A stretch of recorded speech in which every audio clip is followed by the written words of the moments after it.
morning, ladies and gentlemen. Bonjour, mesdames et messieurs. Première chose, je souhaiterais vous remercier pour l'invitation au nom de la Commission européenne pour discuter avec vous ce sujet important de la douleur. Ça me donne aussi l'opportunité de voir ça dans un contexte plus large, de vous dire un peu plus sur les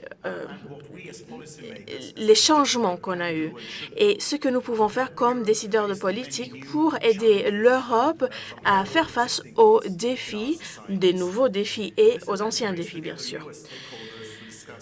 Donc, ces symposiums met ensemble les différents experts et c'est une bonne opportunité parce que nous pouvons discuter des questions importantes pour la Commission aussi. Comme vous savez, le président Juncker et la Commission sont engagés de travailler sur l'amélioration des conditions de travail, la compétitivité au sein de l'Union européenne. Et nous savons que les ressources humaines sont essentielles. Nous ne pouvons pas avoir une Europe de succès sans prendre en compte la population européenne. C'est au cœur, en fait, de notre travail. Bien sûr, la santé est importante et au sein de ça, il y a plein de questions importantes. Chaque question est essentielle. Donc, on a eu un travail difficile devant nous. Il fallait tout gérer. Mais si on gère tout, malheureusement, on ne peut rien faire. Donc, on a essayé d'identifier les zones, les domaines qu'on doit prioriser. Et donc, nous avons prioritisé les domaines qui ont la valeur ajoutée européenne. Donc, juste de vous donner quelques exemples liés à la douleur et la douleur chronique. Nous avons travaillé sur les politiques des maladies rares. C'est un exemple clair où nous pouvons ramener une valeur rajoutée européenne pour trouver des solutions innovatrices. Ce matin, on a entendu parler des conditions qui ne sont pas très communes, mais il y a tellement de conditions, en fait, et beaucoup de millions, en fait, d'Européens souffrent de ces conditions. Des conditions génétiques, mais pas tous. Et la plupart des fois, la douleur est associée avec la plupart de ces maladies, si pas toutes, en fait. Récemment, on a établi ce que nous appelons le réseau de référence européen. 24 réseaux, beaucoup de centres de ressources en Europe qui va assister la Commission pour combler les lacunes en ce qui concerne les traitements disponibles en Europe. Ce que nous voulons faire est simple. Nous voulons ramener l'expertise vers les patients si c'est possible. Ou si c'est pas possible, on va faciliter l'accès des patients aux traitements et diagnostics, même à travers les frontières. Mais ce n'est pas quelque chose qu'on va faire seulement pour les maladies rares, mais dans les années qui viennent, dans d'autres domaines de la santé, surtout les traitements spécialisés pour des conditions qui ont besoin d'un traitement spécialisé. Un autre défi est la question de la digitalisation. Il y a chaque secteur qui est impliqué, qui est touché par ça. Et nous pensons que le domaine de la santé est un peu en retard pour utiliser au maximum la digitalisation. En fait, on travaille très étroitement sur la technologie, sur comment nous pouvons inclure la digitalisation au sein de la santé. Et en fait, en été, on va avoir une consultation sur un document que nous pouvons publier à la fin de l'année. Et il y aura 3 piliers. Première chose, il faut assurer que les patients, et nous tous en fait, ont le droit à l'accès des documents médicaux n'importe où nous sommes. Parce que les dossiers médicaux doivent être disponibles et aussi d'avoir un centre, on va dire, de traitement. Deuxième est d'utiliser les données qui sont générées par les systèmes de santé, parce qu'on utilise seulement vraiment une petite partie de ces documents, de ces données pour la recherche. Et donc, il faut mettre toutes les données ensemble. Le troisième pilier est de faciliter les interactions grâce à la technologie, les interactions entre les fournisseurs de santé et les patients. Juste pour vous donner un exemple, aujourd'hui, c'est très difficile de s'assurer le suivi des patients à l'extérieur de l'hôpital. Et donc, il nous faut du retour des patients, d'avoir des résultats de la part des patients. C'est essentiel pour pouvoir mesurer tout ce que nous faisons. Nous ne pouvons pas évaluer la douleur parce qu'il n'y a pas des chronomètres, on va dire, des douleurs. Et donc, si ceux qui développent les solutions ont ces informations, ça peut les aider à développer des traitements et adresser les problèmes. Donc, c'est un autre domaine sur lequel nous pouvons travailler de très près. Un autre domaine sur lequel il faut travailler est d'assurer qu'il y a les preuves qu'il faut pour prendre des décisions et soutenir les preneurs de décisions. Les décideurs de politique ne peuvent pas juste essayer de trouver la solution. Ils ont besoin des données solides et c'est là où l'Union est utile. En travaillant sur une échelle de l'Union européenne, nous avons beaucoup de données. Mais à part ça, il y a une grande diversité dans les systèmes de santé et ça, c'est une grande force. Nous pouvons comparer les résultats des différentes approches et apprendre de tout ça. Mais il faut être organisé. Ce n'est pas quelque chose qui va avoir lieu comme ça, spontanément. Il faut s'organiser. Nous essayons de travailler sur comment mettre ensemble les différentes preuves, parce qu'il y a beaucoup de preuves qui ne sont pas peut-être utiles pour les décideurs de politique parce que c'est difficile à déchiffrer. Et donc, cette année, nous allons regarder le cycle de système de santé en Europe. Nous travaillons avec l'OMS et l'OECD sur ça pour s'assurer que les décideurs de politique ont les preuves qu'ils ont besoin dans un format qui est utile. L'année dernière, nous avons souligné les coûts économiques et l'impact de travail sur les risques, les facteurs de risque. Donc, par exemple, les décès prématurés des adultes qui a mené à un coût de plus de 150 milliards d'euros. Et ce sont des faits qui, peut-être, on n'est pas conscient de ça. Dans ce cycle, le 28 novembre, nous allons publier des profils de santé pour tous les États membres. Tous les profils ne vont pas seulement avoir une synthèse de système de santé, mais on va souligner les opportunités pour les améliorations, surtout dans les domaines où nous pouvons utiliser des instruments sur une échelle européenne pour avoir une amélioration universelle. Ça va nous aider aussi à cibler les domaines où nous avons besoin d'identifier les défis principaux. Un autre point, ce n'est pas seulement important d'identifier les questions, il faut aussi identifier les solutions efficaces, surtout la prévention et l'intervention primaire et secondaire. C'est clair, il y a beaucoup de preuves et nous avons beaucoup d'outils utiles au sein de l'Union européenne. Mais ce que nous n'avons pas, ou suffisamment, et la mise en œuvre des pratiques qui sont utiles.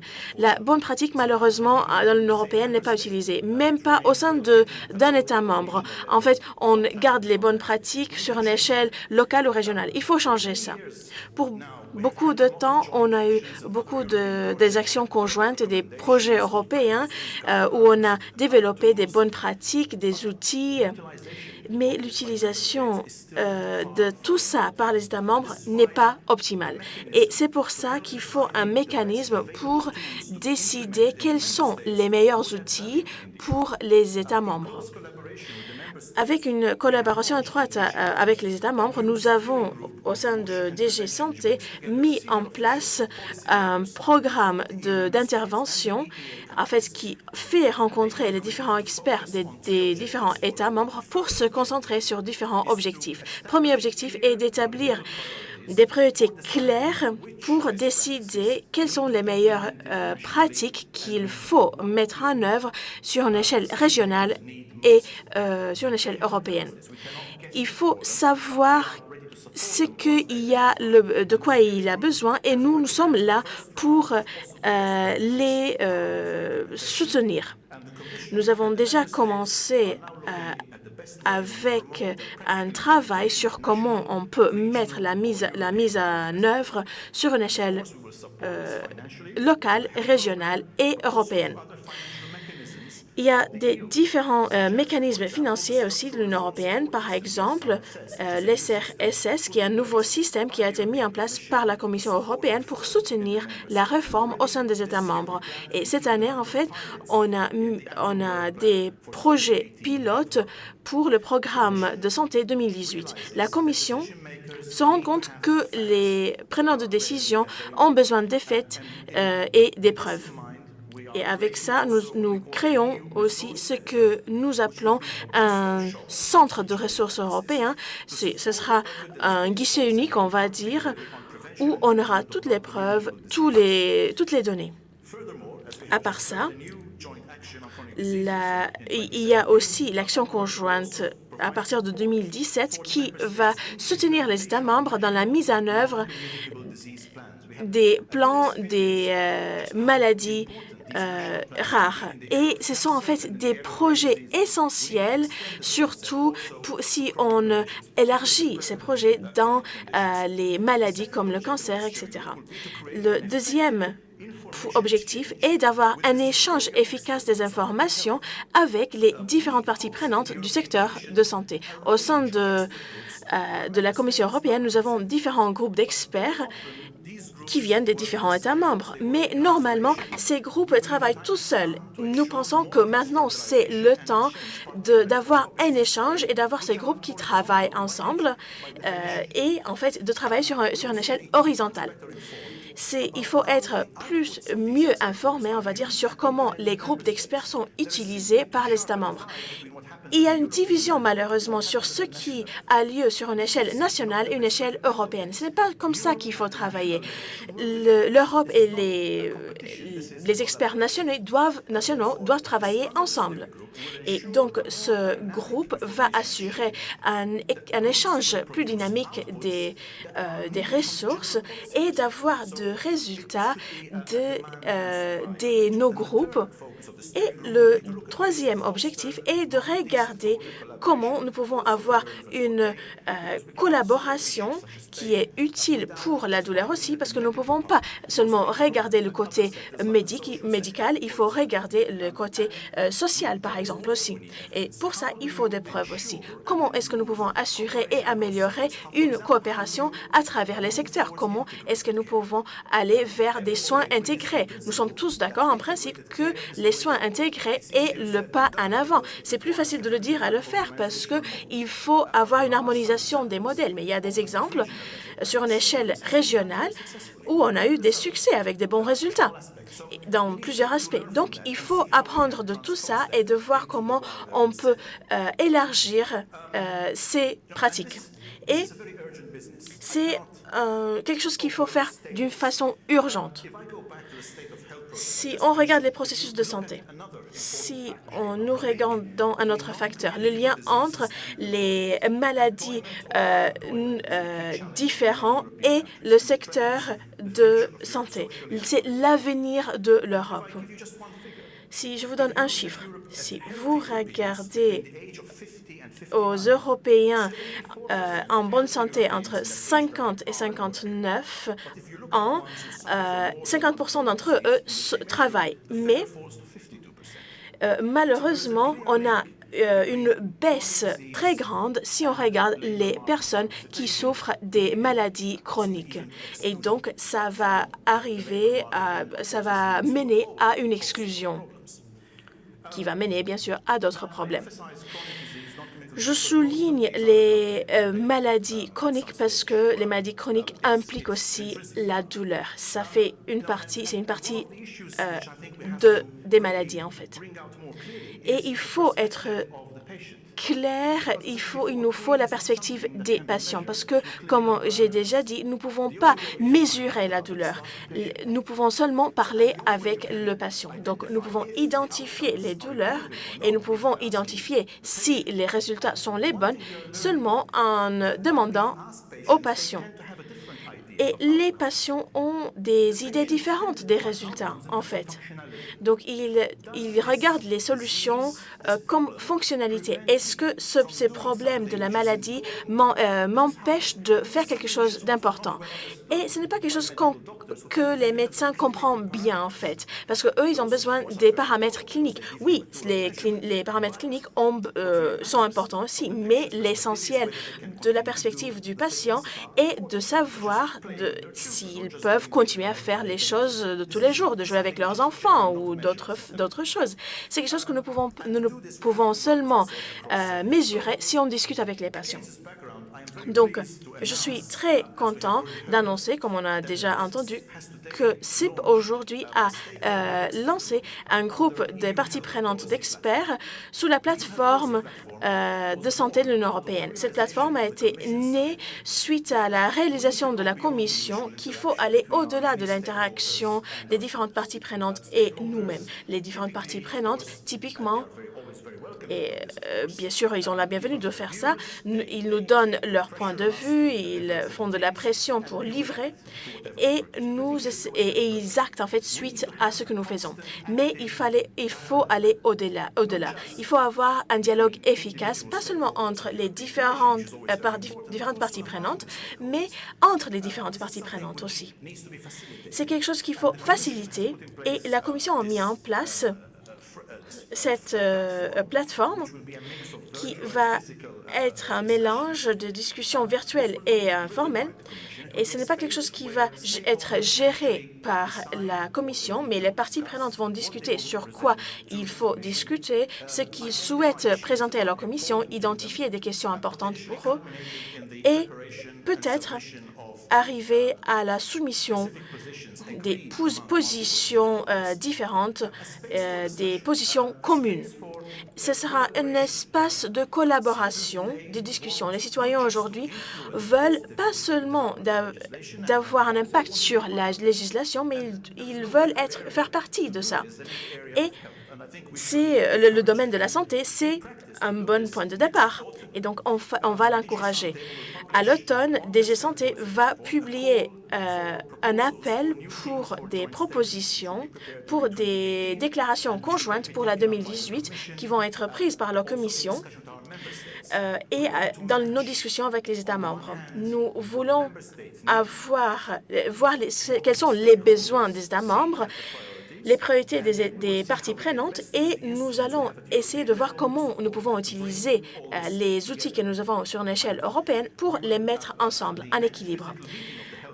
Dans la prochaine rencontre, le 15 novembre, nous pensons d'approuver les propositions, la première partie des propositions. Donc, je vous encourage d'être très actifs dans ça. Nous avons déjà 1000 parties prenantes, différentes organisations qui participent dans ce réseau et ici, il y a plus de 300, donc c'est essentiel parce qu'on encourage la discussion entre les différents secteurs. Il y a d'autres groupes, par exemple, qui travaillent sur les professionnels. Quelque chose qu'il faut voir est le soutien des professionnels dans le développement en continu des professionnels pour mieux comprendre les différents aspects et diffuser les informations et les connaissances sur ces sujets. Donc, je vous encourage d'être actif et d'impliquer la plupart des parties prenantes pour mettre cette question essentielle sur l'agenda européen. Bien sûr, quand nous travaillons avec des parties prenantes, il faut s'assurer aussi que nous avons une clarté, une transparence qui est essentielle, mais je suis sûre que ça ne va pas être un problème. Pour conclure, je souhaite proposer des messages. Un premier message, c'est très bien de connaître les grands défis de la douleur et d'autres des maladies. Et c'est bien d'échanger des informations sur comment on peut les gérer. Mais ce qui va faire la différence est comment et si on met en place en fait les connaissances que nous avons apprises. Il faut avoir une discussion sur une échelle nationale, régionale, locale, européenne. Et l'essentiel est de mettre en œuvre tout ce que nous avons appris. C'est pour ça que je vous demande d'avoir votre soutien dans les bonnes pratiques, la prévention des douleurs et des maladies, et de transférer les bonnes pratiques vers d'autres endroits où on peut avoir un impact. Et en soi, ça, c'est un processus de défi parce que nous ne pouvons pas copier-coller ce qu'une région, une situation a fait, parce qu'il faut en fait adapter chaque solution pour chaque endroit, pour chaque région. Mais sur ça, nous pouvons travailler ensemble. Deuxième message est qu'il faut trouver des parties prenantes à l'extérieur du secteur de la santé. Les statuts socio-économiques impactent la santé aussi comme les facteurs de risque. Nous ne pouvons pas parler de la santé seulement dans une pièce toute seule, on va dire. Ici, dans l'administration maltaise, je travaillais sur différents aspects comme la protection de l'environnement. Et aujourd'hui, par exemple, je me rends compte qu'il faut parler de la santé dans d'autres domaines. Il faut trouver les autres décideurs de politique, les personnes qui décident les priorités nationales. Parce que ça, c'est quelque chose d'essentiel, de voir la santé dans la plus grande image. Il faut travailler ensemble pour impliquer d'autres secteurs de travail, environnement, fiscal, les groupes professionnels et le groupe privé, et de mettre toutes nos forces ensemble. C'est seulement comme ça que nous pouvons faire une différence pour la santé des citoyens européens. Nous savons que les mesures qui vont avoir un impact sur la santé des personnes ne vont pas être les points que nous allons prendre sur le côté santé, mais sur le côté social, par exemple. Et je crois que la plateforme est un point essentiel pour arriver à travailler sur les points essentiels. Je souhaite conclure en remerciant le gouvernement de Malte pour avoir donné l'importance à notre domaine dans l'agenda européen et d'avoir cette collaboration entre les différentes parties prenantes de l'Union européenne. Merci beaucoup pour votre attention.